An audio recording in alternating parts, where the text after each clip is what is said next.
ശ്വാസത്തിൽ മാത്രം ശ്രദ്ധിക്കുക. ഇപ്പോൾ നിങ്ങളുടെ ശരീരത്തിന്റെ താഴെയുള്ള ഭാഗം പൂർണ്ണമായും അയഞ്ഞ് വിശ്രമിച്ചു കഴിഞ്ഞു. പൂർണ്ണമായും അയഞ്ഞ് വിശ്രമിക്കാൻ പോകുന്നതായി മനസ്സുകൊണ്ട് സങ്കല്പിക്കുക. നട്ടെല്ല്, വാരിയെല്ലുകൾ, വയറ്, നെഞ്ച്,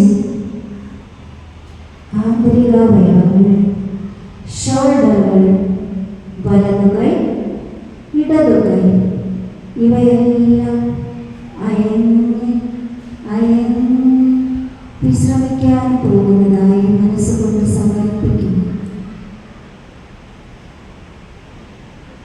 ഇപ്പോൾ നിങ്ങളുടെ ശരീരത്തിന്റെ മധ്യഭാഗം